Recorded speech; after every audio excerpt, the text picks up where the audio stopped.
Doctora Diana Sánchez Ramírez, fisioterapeuta de la Universidad Industrial de Santander, de Bucaramanga, en Colombia. Es máster en salud pública de la Universidad de Copenhague, en Dinamarca. Doctora en ciencias biomédicas de la Universidad Libre de Ámsterdam. Y actualmente es profesora asistente de la Facultad de Ciencias de la Rehabilitación de la Universidad de Manitoba, en Canadá. Una de sus líneas de investigación es COVID, precisamente COVID-19. Entonces, por eso hoy nos va a hacer la presentación sobre epidemiología de COVID-19, de efectos prolongados del COVID-19. Entonces, Diana, si quieres continuar con tu presentación. Muchas gracias, Adriana, por la introducción y gracias por la invitación también. Voy a empezar por compartirles mi pantalla.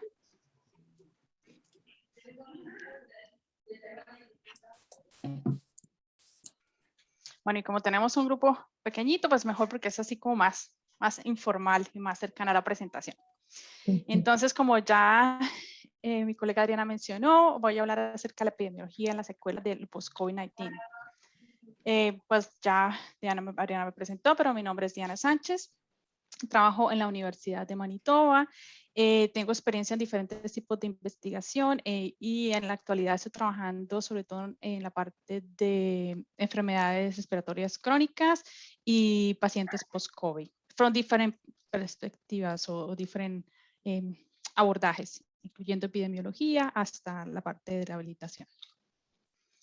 Entonces, para ubicarles un poquito en contexto, como hablamos con Alejandra, la Universidad de Manitoba está ubicada en Winnipeg, es la capital de Manitoba. Tenemos aproximadamente unos 800,000 habitantes.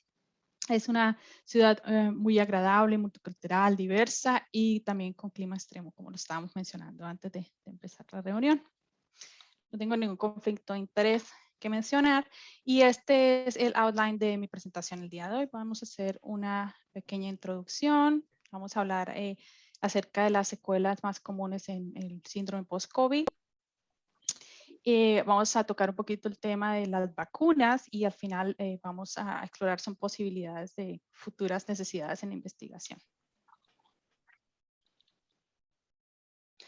Bueno, como ya lo sabemos, el COVID-19 o la enfermedad del coronavirus es causada por el severo acute respiratory syndrome coronavirus 2 y pues en la actualidad hay más de 229 millones de casos confirmados a nivel mundial. En Chile, pues ustedes conocerán muy bien cuál es el impacto que ha tenido esta enfermedad, pero pues se estima que ha sido aproximadamente más de 1,5 millones de casos confirmados, lo cual representa más de 8,000 casos por 100,000 habitantes. En Canadá hemos tenido más o menos 1,5 millones, que es similar, probablemente con más población, lo cual equivale a una prevalencia de más de 4,000 casos por 100,000 habitantes. Se estima que de todas las personas que contraen el virus, aproximadamente un 81% desarrollan síntomas leves o no síntomas o ningún tipo de síntomas. Me disculpo si me suena un poco trabada a veces, pero me confundo al encontrar la palabra entre el español y el inglés. El 14% desarrolla enfermedad severa y el 5% presentan síntomas críticos. Pueden necesitar incluso atención en las unidades de cuidados intensivos. Ahora ya entrando en cuanto a lo que es el tema del COVID persistente, no se ha definido exactamente y si nosotros miramos diferentes estudios, hay variabilidad respecto a la definición del término como tal. En general, sí se entiende que una vez se contrae la infección durante las primeras 4 semanas, pues es el periodo agudo de infección, donde la persona es altamente contagiosa y donde desarrolla la mayor cantidad de síntomas, o por lo menos eso es lo que se considera. Hay un periodo intermedio que va entre las 4 y las 12 semanas que se llama ongoing symptoms, o donde las personas todavía pueden estar presentando alguna de la sintomatología inicial o incluso algunos aquejan tener nuevos síntomas durante este periodo de tiempo. De acuerdo con las guías del NICE, se ha definido que cuando hay síntomas nuevos o persistentes por más de 12 semanas y no puede ser atribuido a ningún otro diagnóstico específico, es cuando nosotros estamos empezando a considerar que se presenta el síndrome post-COVID, o estamos hablando de long COVID también. En la literatura lo encontramos bajo ese término. Se espera que la sintomatología o los efectos del COVID pueden llegar a durar muchos años. Esto basado en, son publicaciones del SARS anterior, que se presentó más o menos en el año 2003. Y, por ejemplo, hay un estudio que se publicó recientemente en el cual encontraron que personas que tuvieron SARS manifestaron síntomas hasta 4 años después de haberse recuperado. Entonces, esto nos muestra que este probablemente va a ser un problema que nos va a acompañar y que tenemos que prestarle atención. Bueno, ahora vamos a empezar un poquito más a entrar en los detalles de cuáles son los síntomas que se presentan. Entonces, quiero mencionar o presentar estos pequeños recortes de los medios que muestran que es un problema palpable para el paciente, aunque algunas veces los clínicos todavía no lo reconocen. Entonces, incluso aquí en nuestro contexto a veces vemos que los médicos preguntan si esto es realmente una necesidad real o es una necesidad percibida. Entonces, hay muchos pacientes en los cuales no se les está prestando la atención que requieran, no se toman en serio, se creen que todavía es psicológico. En fin, entonces esto es el motivo por el cual me quise presentar estos pequeños apartes en el cual los pacientes aquejan escepticismo, ignorancia. Ellos están expectantes de si algún día se recuperarán o si esta es una nueva normalidad.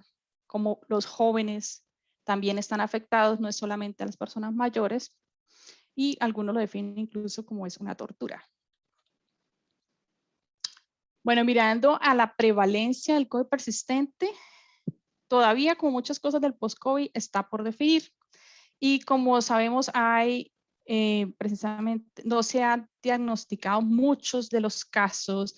Es difícil tener estadísticas exactas, pero lo que se sabe hasta el momento es que aproximadamente un 25% de las personas, perdón, aquejan presentar sintomatología hasta un mes después del periodo de infección y aproximadamente un 10% todavía aquejan post-COVID síntomas más allá de 12 semanas. Respecto a las causas, esta es una de las principales preguntas de investigación que debemos considerar en el futuro. Y la verdad es que no se sabe en concreto qué está causando esta sensación o esta sintomatología.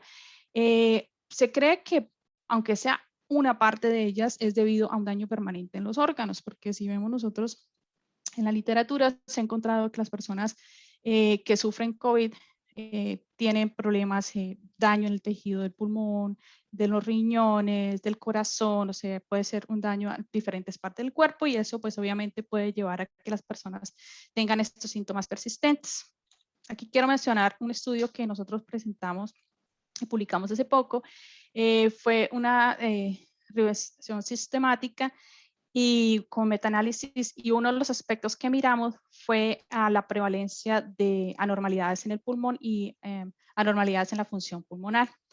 Nosotros encontramos que aproximadamente un 59% de personas todavía presentan anormalidades radiográficas o en cualquier otro medio de imagen diagnóstico aproximadamente 4 meses después de haber tenido COVID.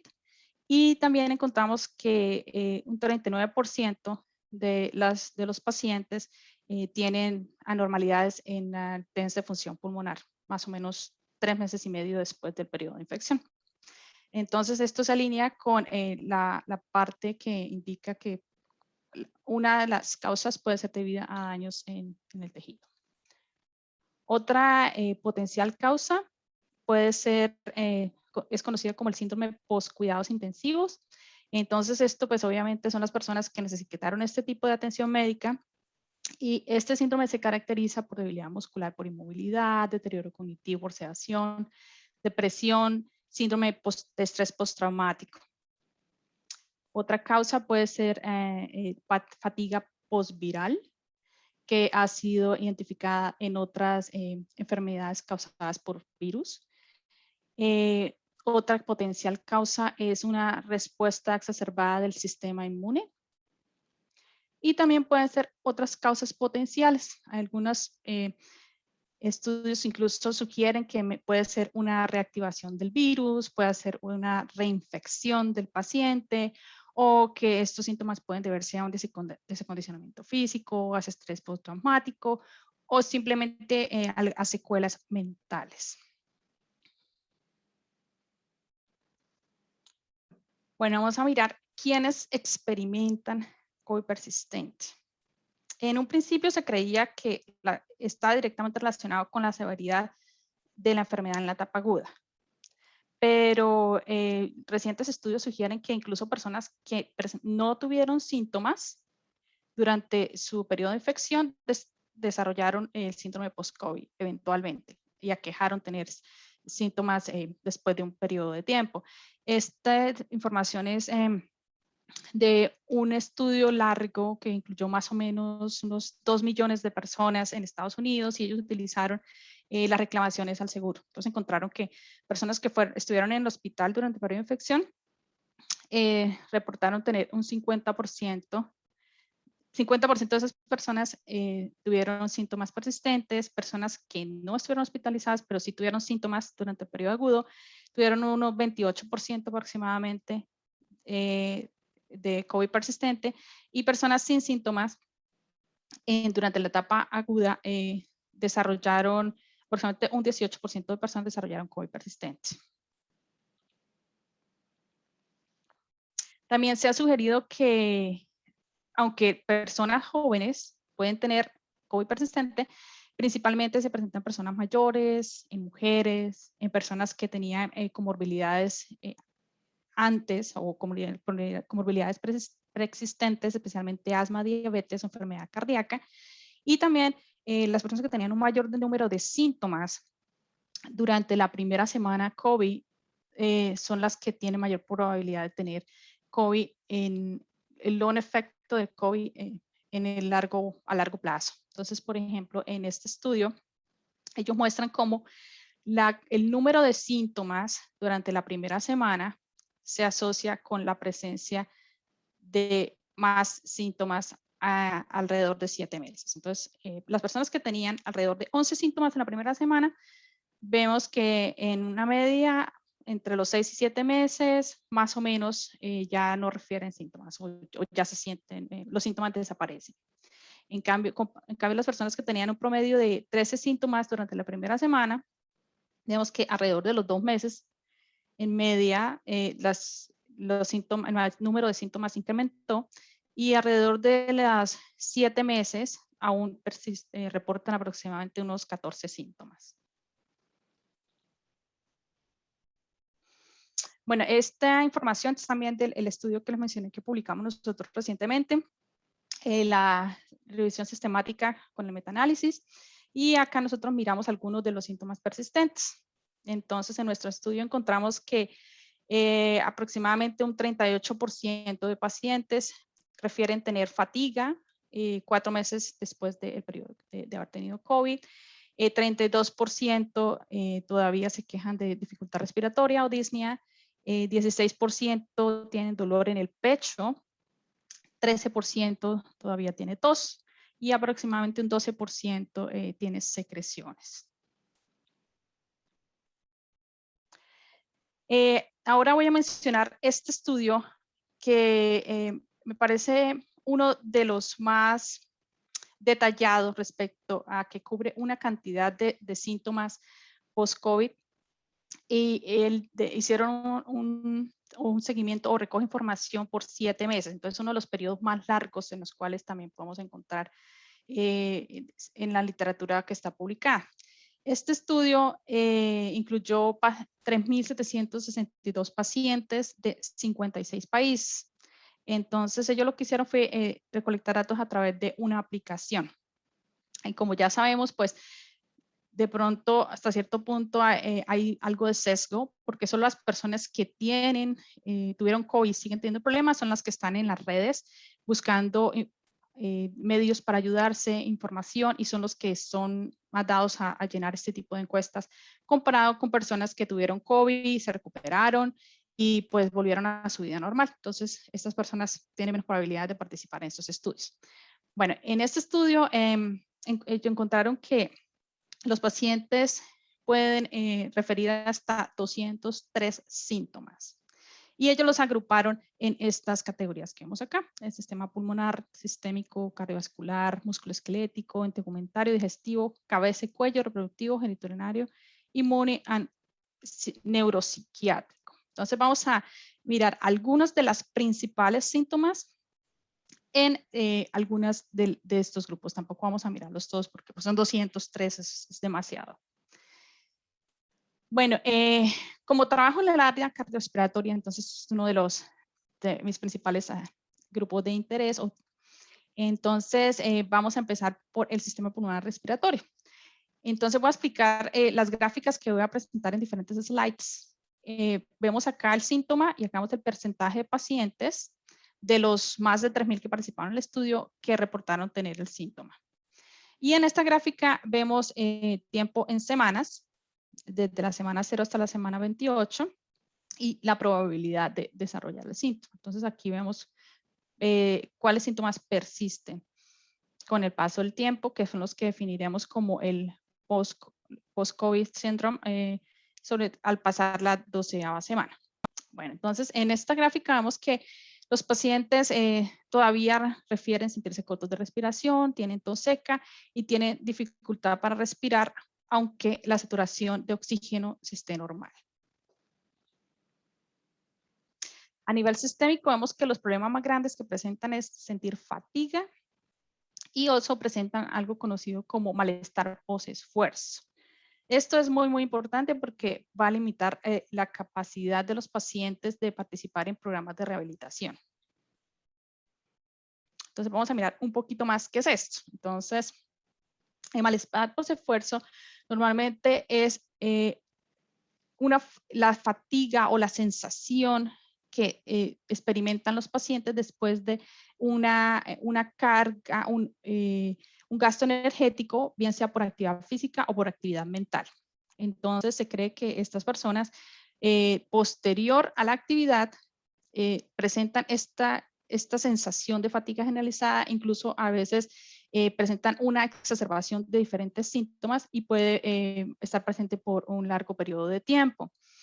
Bueno, entonces vemos acá en azul clarito que es un gasto energético mental y el azul oscuro es un gasto energético físico. Entonces aquí vemos que cuando empiezan a sentirlo, algunos inmediatamente, la mayoría de personas vemos que lo refieren o lo sienten al siguiente día, y él puede variar incluso hasta algunas alternativas, algunos días después todavía pueden estar teniendo esta sensación.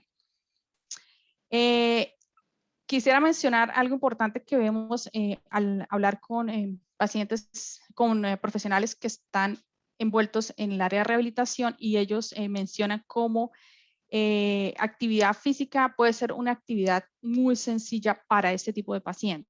Entonces estamos hablando de que no necesariamente es correr una maratón, sino simplemente pequeñas actividades como bañarse, como mover las manos, como subir unas escaleras. O sea, pequeñas actividades como esas pueden ser suficientes para que las personas presenten este síntoma o este malestar post-esfuerzo. Una vez se activa o empiezan a sentir el malestar post-esfuerzo, él puede estar presente por horas, días o semanas. Y aquí vemos que puede ser bastante severo, porque en la escala de 0 a 10 puede llegar a estar 7.7 si fue causado debido a una actividad física, o de 5.4 si fue causado debido a un esfuerzo cognitivo. Desde el punto de vista cardiovascular, los pacientes son muy dados a describir que sienten palpitaciones, taquicardia, dolor en el pecho. Desde el punto de vista musculoesquelético, presentan dolores musculares, dolores en las articulaciones, sienten el pecho apretado. Y desde el punto de vista neuropsiquiátrico, ellos describen que tienen afectada su lucidez. Y hace poco estaba en una presentación que dio un paciente y es muy interesante ver cómo ellos describen que conducir es muy difícil por el esfuerzo de simplemente estar pendiente de sus entornos, mirar los cambios en la luz, olvidan pequeñas cosas como apagar un fogón, en donde dejaron las cosas. O sea, es importante cómo su lucidez y su capacidad de memoria y concentración está afectada. También tienen problemas emocionales, ansiedad, irritabilidad, depresión, y pues como este tipo de características o de sintomatología se asocia a mujeres, entonces también vemos que es una de las causas por las cuales los médicos simplemente dicen, no, usted no tiene nada porque no veo ninguna anormalidad en sus exámenes, entonces usted lo que tiene es psicológico. Tiene problemas de sueño, también pueden tener problemas de lenguaje o incluso alucinaciones. Bueno, ahora vamos a dar una pequeña mirada a COVID prevalente en niños y adolescentes. La mayoría de los estudios se han enfocado en mirarlo en el contexto de los adultos o en la población adulta. Estos dos estudios fueron publicados el mes pasado. Se hicieron en United Kingdom y utilizaron un número grande de pacientes, ¿no? Entonces vemos que en este primer estudio, ellos reportaron que aproximadamente un 2% de los niños entre 5 y 7 años tenía síntomas a los 56 días. Estamos hablando acá de post-COVID. Y en este estudio, ellos encontraron un poquito más alta la prevalencia de la sintomatología hasta 15 semanas después de la infección, pero también es importante notar que estos niños están un poquito mayores que los niños de acá. Entonces eso probablemente influenció en que el hecho de que la prevalencia estuviera un poco más alta en este estudio, pero pues todavía es algo que requiere ser estudiado.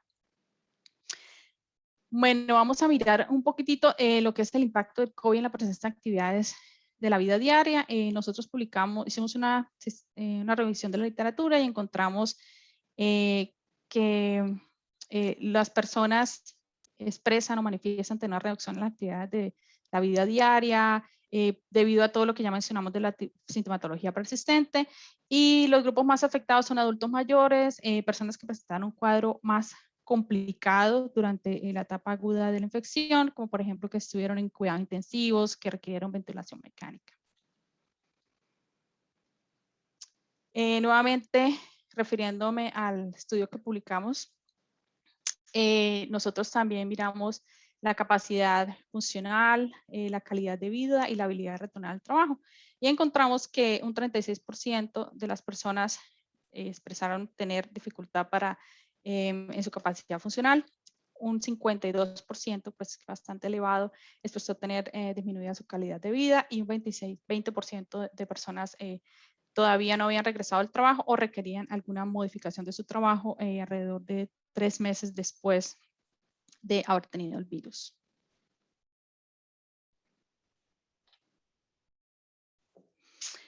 Bueno, vamos a mirar qué relación tienen las vacunas y el COVID persistente. Puede ser visto desde dos puntos de vista. Uno es a principios de año, cuando empezaron a estar disponibles las vacunas, podíamos ver cómo en los medios algunas personas decían, yo tengo esta COVID persistente o este long COVID y me puse la vacuna y me siento mejor. Entonces, eso es algo que sería muy interesante de explorar en un estudio detallado, porque realmente no hay ninguna publicación que lo soporte. De todas maneras, hay un grupo de apoyo de pacientes que realizó una encuesta, y ellos encontraron unos resultados que parecen indicar que sí es cierto, que las personas, esta encuesta la tomaron más de 900 personas y la mayoría eran mujeres, aproximadamente un 80%. También fue una encuesta online. Y vemos acá cómo las personas dicen que la dificultad respiratoria mejoró en un 44%, los dolores musculares, su lucidez mental, la tos, la fatiga. Todas estas personas, si vemos los porcentajes, en la parte de arriba es que mejoró. Entonces vemos que parece ser que sí, que ellos vieron que recibir la vacuna cuando ya tenían el COVID persistente les ayudó, pero pues no hay otros estudios que nos ayuden a soportar esa teoría.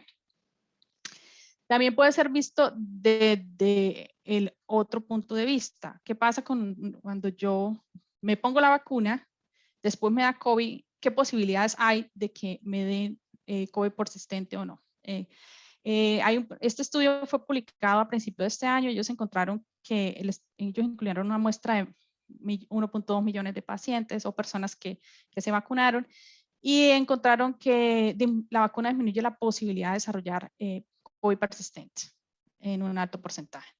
Entonces, todavía inicios de evidencia acerca de esta relación, pero pues sería interesante mirarla más a detalle. Bueno, ahora, ¿qué hay que investigar? Montones de cosas.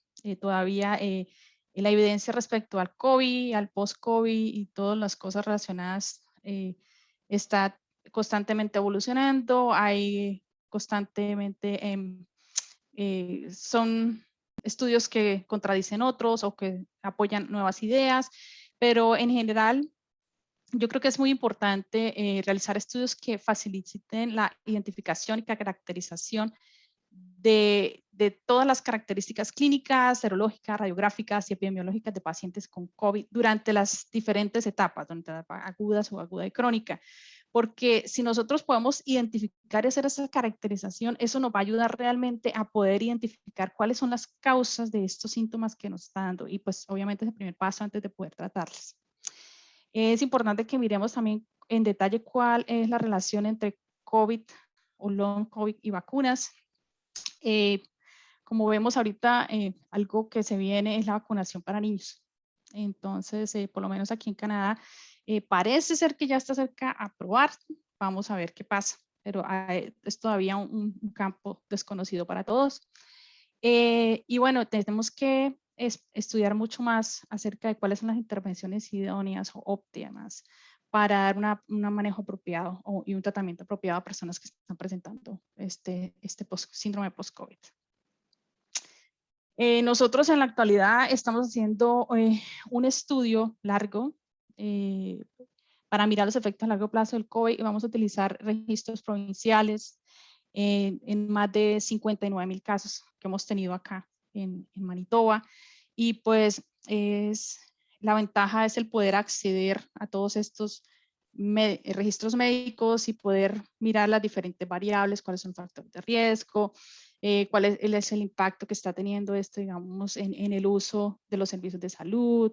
Son muchos factores que pensamos analizar utilizando esta muestra. Este estudio recientemente recibió dineros, entonces ya se está empezando toda la parte de la planeación. Entonces creo que nos va a llevar a unos resultados muy interesantes en el futuro. También estamos en el proceso de reclutar pacientes para un programa de rehabilitación virtual y estamos haciendo una planeación de otro estudio que va a ser rehabilitación remota, pero más que todo como el paciente va a ser el encargado de monitorearse y de seguir las indicaciones.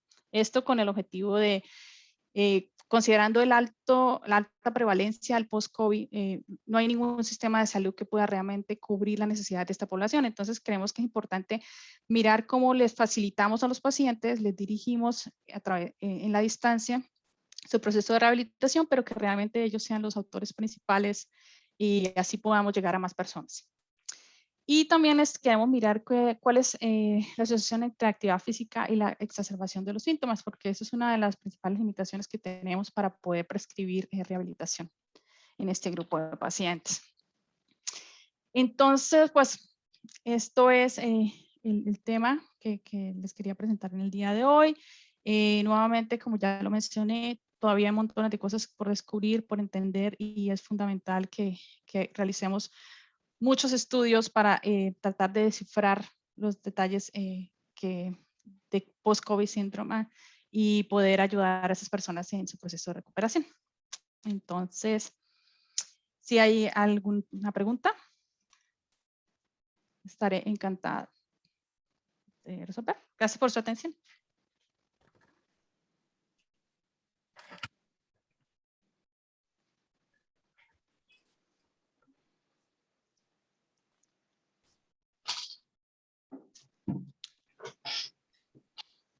Adri, ¿vas a guiar las preguntas?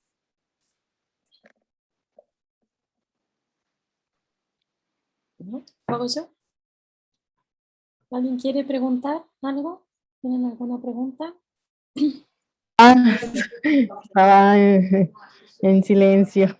Ah, con Sí. razón. Te dejo. Tranquila.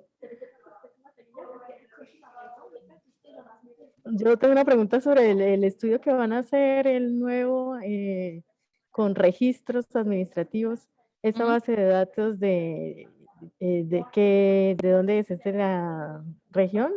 ¿De Sí, son regiones? los ¿De registros región también? provinciales de... Perdón que te interrumpa. No, tranquila. Sí, sí son, Manitoba tiene una base de datos o un registro de todas las personas que viven acá. Entonces, cada vez que nosotros hacemos uso de los servicios de salud, entonces nosotros tenemos un número de identificación con el sistema de salud, digamos, y todas nuestras contactos con el sistema están registrados. Entonces, el número, cada vez que vamos al médico, cada vez que vamos al hospital, a emergencias, cada vez que nos prescriben una medicina, que nos mandan un examen, todo eso está en esa misma base de datos. Entonces, lo que vamos a hacer es eso. Como las pruebas de COVID también se hacen a través del mismo sistema, entonces nosotros podemos identificar todas las personas que tuvieron COVID positivo y podemos mirar a futuro basado en todos los códigos del ATC, si la persona consultó por tos, si la persona consultó por dificultad respiratoria, bueno, diferentes cosas. Y ahí podemos, aplicando diferentes logaritmos, intentar identificar qué se podría definir como long COVID. Y eso es una de los principales challenges que vamos a tener. Después de eso, pues ya podemos mirar diferentes cosas porque retroactive y prospective. ¿Cuáles son las características de esas personas? Previo a eso, ¿qué patologías tenían o qué morbilidades tenían antes, por ejemplo, para mirar si eso fue una potencial causa o factor que incrementó la posibilidad de que esta persona tuviera COVID persistente? Podemos mirar también todas las características sociodemográficas como estatus migratorio, hombre, mujer, edad, por el código postal podemos saber en qué área vive. Entonces es una base de datos muy rica que nos permitirá hacer muchas combinaciones de análisis. Claro que sí. ¿Alguna otra pregunta para Diana? Hola, yo también tenía una pregunta a Diana. Gracias por Sigue, la charla, sigue, fue muy Fabio. como interesante, Diana. Me parece que como para el COVID como hay como una gran diferencia entre la incidencia, no sé, por ejemplo, entre negros, indígenas, hispanos y blancos, ¿cierto? ¿Eso también se verifica para el COVID persistente? Y si de alguna manera había como controlar eso como por el fato de que ellos como normalmente es como tienen la mayor incidencia, como se observa eso también para... Bueno, gracias Fabio por tu pregunta.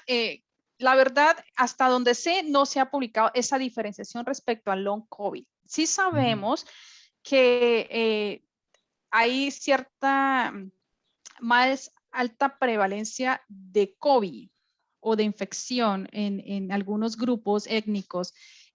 Pareciera ser que es más por factores sociales y socioeconómicos que por factores realmente debido a la raza o a sus orígenes, ¿no? Sino, si vemos muchas veces, sobre todo, estos estudios son casi siempre en Estados Unidos, ¿no? Entonces, donde nosotros vemos que están muy marcadas las diferencias sociales, donde vemos que los latinos y las personas de color viven en determinadas áreas, viven más hacinados, también tienen un tipo de ocupaciones que no les permiten quedarse en la casa trabajando, sino a pesar de las restricciones tienen que salir y enfrentarse con el público, tienen que estar en contacto, tienen que coger un bus porque no tienen carro. Entonces vemos que son más como estos factores socioeconómicos los que han llevado a que estas personas tengan una mayor prevalencia de la enfermedad, pero no he visto ninguna publicación que específicamente nos diga qué pasa con el post-COVID o qué pasa después del periodo de infección. Si ellos tienen también más síntomas o no. Entonces eso es algo que veremos más adelante. Ok, gracias. Interesante tu pregunta, con gusto. ¿Alguna otra pregunta? Yo tengo otra pregunta sobre la exposición a la carga viral. En el anterior seminario que tuvimos hablamos mucho sobre la exposición a carga viral. Entonces decíamos que a mayor exposición o la carga viral más grande, hay mayor probabilidad de tener el virus, la enfermedad. Entonces es lo mismo con el long COVID. Si tuvo una carga viral más grande, entonces va a haber más probabilidades de tener long COVID que aquellos que no tuvieron una exposición a una grande carga viral. No sé si hay algún estudio sobre eso, ¿no? Sí, porque... Muy interesante tu pregunta, Adri, y realmente no se sabe porque si nosotros miramos los estudios que hay en este momento respecto al long COVID, la mayoría son estudios con datos recolectados por encuestas. Entonces realmente no sabemos la carga viral que las personas tuvieron durante su periodo infeccioso. Muchas veces algunas de las personas que aquejan tener long COVID o COVID persistente ni siquiera tienen un test inicial confirmatorio de COVID, sino ellos asumen que tuvieron COVID porque un familiar tuvo COVID, porque tuvieron todos los síntomas, pero nunca tienen ni siquiera un test que comprueba que en efecto sí estuvieron infectados. Entonces, pues yo pienso que sería algo muy interesante de mirar, difícil de saber porque si utilizamos otro proxy para carga viral y asumimos que de pronto fue el nivel de severidad, como podemos ver personas que no tuvieron ningún síntoma inicial, después sí tuvieron long COVID. Entonces, uno pensaría que no, pero realmente no sabemos. Muy buena pregunta. ¿Alguna otra pregunta? Otra pregunta. Creo que Alejandra quería. Sí, yo quería preguntar también. Bueno, muy interesante la charla, Diana. Un comentario. Acá en Chile van a vacunar a niños pronto, de 2 a 11. Si no es esta semana que viene la otra. Así que ahí... Pero es prometedora tu charla que dice que disminuye síntomas y consecuencias a largo plazo. Antes de preguntarte una pregunta chiquita, ¿sabes si existe algún test que compruebe si alguien tuvo COVID en algún momento? Tengo entendido que sí hay un test que muestra la presencia viral. Lo que no sé y me da la duda a mí personalmente es cómo actuaría ese test en personas que no vacunamos.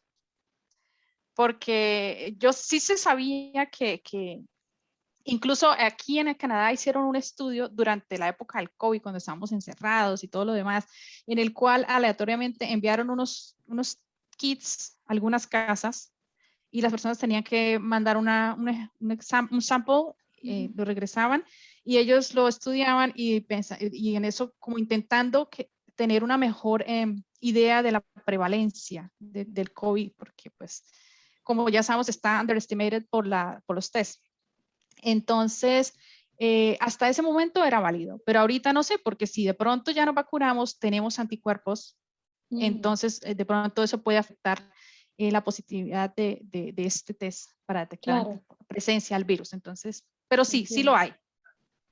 Claro, como para saber si alguien que argumenta tener síntomas, suponiendo que tuvo, realmente tuvo, y no solo una suposición, que eso que comentabas hace poco. Exacto. Después yo escuché una charla y ahí lamento no poder ser precisa en lo que voy a comentar porque no sé de medicina, pero escuché una charla donde comentaban que la severidad del COVID estaba relacionada con una característica que tenía la persona, como que tenía más anticuerpos, no más defensas o algo relacionado con las defensas, que entonces hacía que el cuerpo quisiera enfrentar con mucha energía al virus y eso era peor, digamos, hacía que la persona tuviera muchos más problemas, perdón, no ser más preciso. Ujú. La pregunta es si eso puede tener relación con long COVID o COVID persistente. Pero, perdón. Perdón, siga, pensé que ibas a terminar tu pregunta. No, pensaba que a lo mejor una forma de medirlo era la severidad que ya habías mencionado. Sí, perfecto. Severidad. Yo creo que eso que mencionas, también tengo entendido que sí, que tienen razón, que tiene que ver algo con la respuesta inmunológica y tiene una relación con las células T durante el periodo de infección, pero la severidad que se puede presentar o no. Respecto a lo que tú dices, yo creo que si recuerdas los bolitas que mencioné, las probables causas, una de ellas es la respuesta autonómica. Entonces, parece ser que una de las causas es eso, precisamente. El cuerpo desarrolló como esa tendencia del fly or flight y entonces continúa atacándose a sí mismo posteriormente. Entonces puede ser que hayan unos pequeños residuos del virus que están todavía presentes en el cuerpo y por eso el sistema inmunológico todavía quiere intentar atacarlos y esto es lo que hace que cause este imbalance autonómico y las personas estén todavía presentando síntomas o desarrollen nuevos síntomas. Algunas personas dicen que se sienten como si estuvieran enfermos otra vez. Entonces potencialmente esa es una causa. O de pronto simplemente no necesariamente el sistema inmune descontrolado, pero puede ser una inflamación persistente que se puede estar dando en el cuerpo también debido a esto, a esta reacción del cuerpo contra el virus o pequeños fragmentos del virus.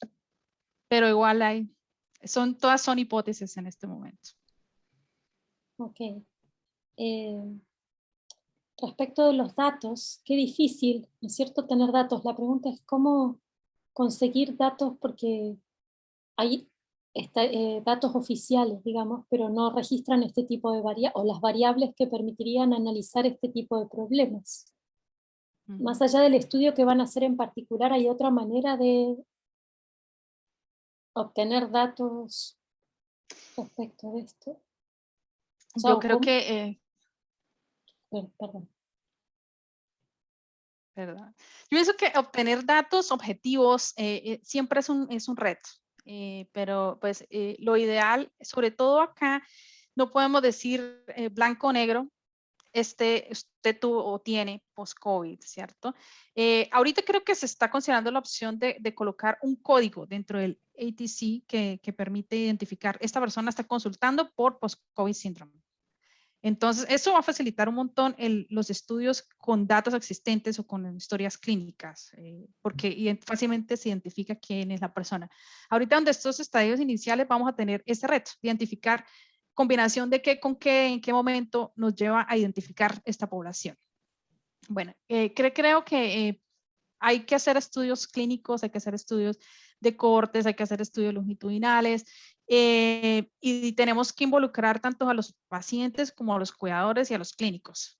Entonces, no es fácil y no es barato, pero creo que es la mejor forma de recolectar datos a largo plazo y realmente poder identificar y cuantificar qué es lo que está pasando, porque como ya lo mencioné, la mayoría de estudios que tenemos son surveys que han sido hechos a través de las redes sociales.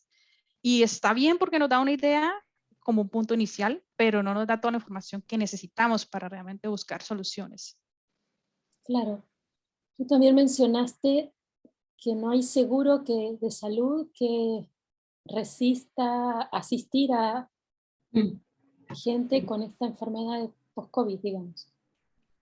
Y que entonces, si entendí bien, iban a hacer una especie de actividad como para asistirlos o para que enseñarles a autoasistirse. ¿Es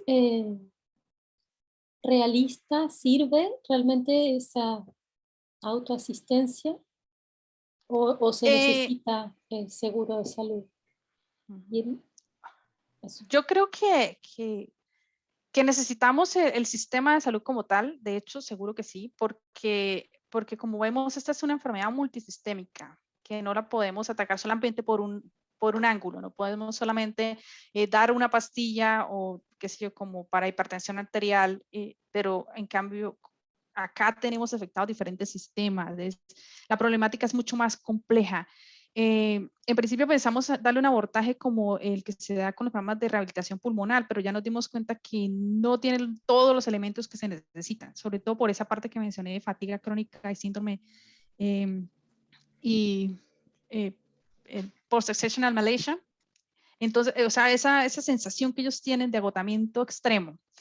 Entonces necesitamos todavía un abordaje más integral. Entonces no creo que simplemente podamos decir, bueno, vamos a darle una receta de cocina al paciente, o sea, unas prescripciones y hágalo usted por sí solo.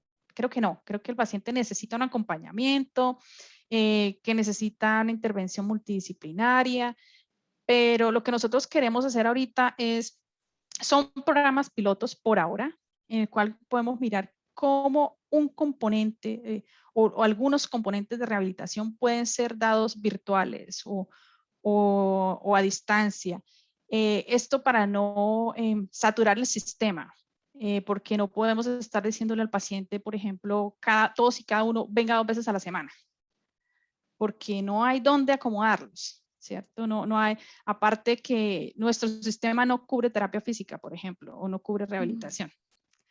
Entonces, tiene que salir de los fondos propios del paciente y pues muchas personas no tienen la capacidad económica para hacerlo.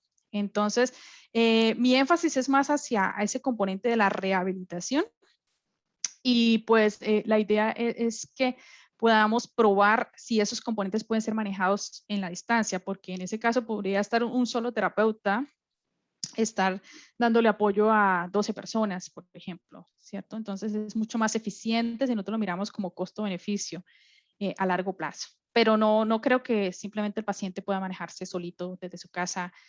Creo que no, que necesita mucho apoyo todavía. Ok. Eso. Gracias. Yo voy a hacer una pregunta. Por supuesto. Nosotros acá en el país tenemos, ha andado bastante bien el proceso de vacunación, pero con distintas vacunas.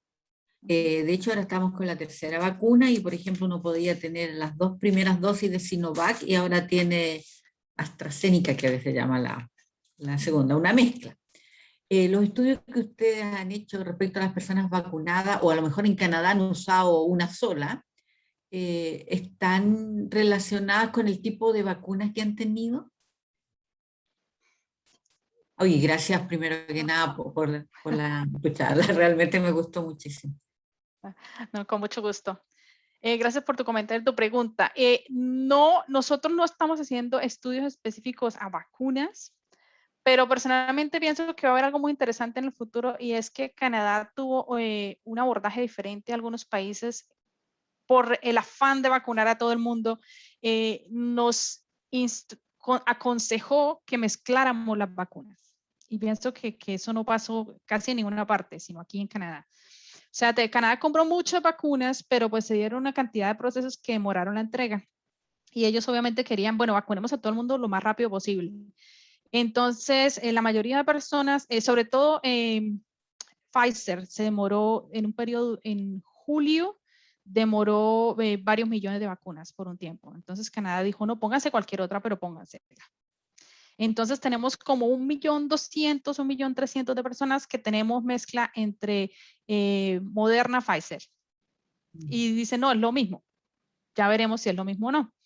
Sí, algunos estudios que se hicieron en UK hicieron mezcla entre Moderna con alguna de RNA, que es Pfizer o Moderna. Sí, Moderna, Pfizer con AstraZeneca, perdón, me equivoqué, por el riesgo que había de coagulación y de trombo. Entonces, hay algunos resultados que muestran que es incluso mejor la efectividad porque son 2 tipos de vacunas diferentes. Acá vamos a ver qué pasa, que tenemos aprobada AstraZeneca, tenemos aprobada Moderna y Pfizer, pero lo que ya les mencioné, un alto, gran número de personas tenemos cóctel. Entonces, vamos a ver qué pasa. Nosotros parece que tenemos un cóctel más grande todavía. Muchas Sí, gracias. Gracias. no, con gusto. ¿Alguna otra ¿Alguna pregunta? otra pregunta? Yo, más que una pregunta, un comentario. Ok. Bueno, primero agradecerle a Diana por la charla. Dado el comentario de manera personal, pues tuve un familiar con COVID severo y normalmente las investigaciones, todo se ha enfocado en que la persona tuvo COVID, tiene COVID, se curó y ya, ¿sí? Asumen, se curó. Entonces, para mí fue muy interesante tu charla.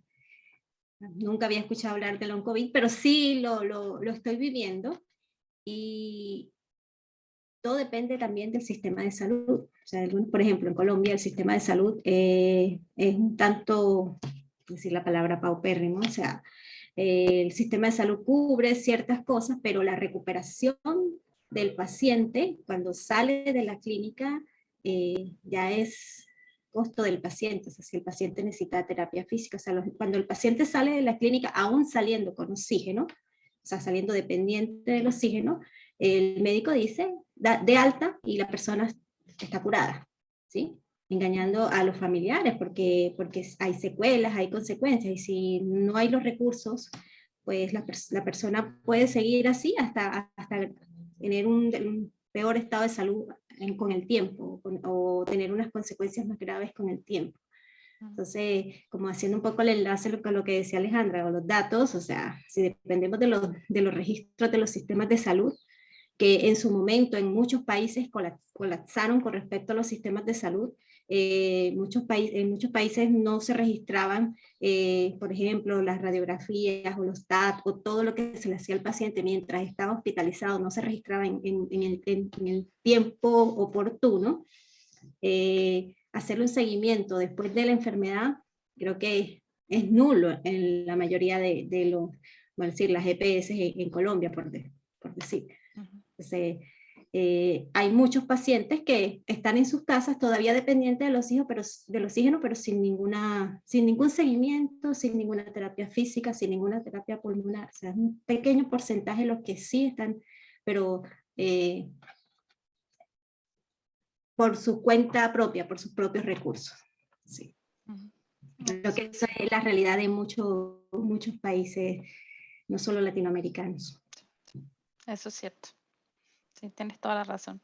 Y es que incluso acá se dio la circunstancia, se dio que los pacientes iban al especialista, al respirólogo, y ellos le mandaban una radiografía, decía, tengo dificultad respiratoria, le mandaban una radiografía y decía, sus pulmones están bien.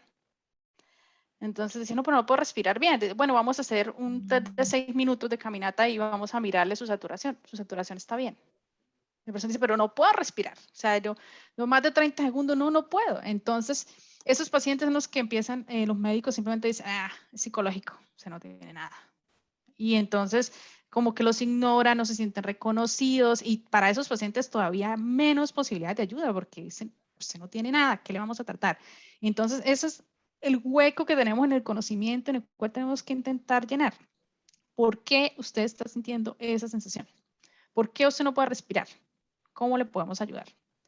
Y así, yo por mencionar un ejemplo de las múltiples circunstancias que están viviendo estos pacientes. Pero tienes toda la razón. Es difícil, y por eso personalmente estoy inclinándome a la parte de rehabilitación, de uso de pequeñas devices para hacer el tracking, para monitorear al paciente. La idea es que pudiésemos encontrar una forma segura para hacer rehabilitación virtual y poder ayudar a esos pacientes de forma masiva, de ser posible, porque sobre todo en esos lugares remotos que no tienen ninguna otra alternativa. Muchas gracias, Diana. Yo creo que tenemos tiempo para una última pregunta y cerramos. O si no hay más preguntas, entonces podemos cerrar.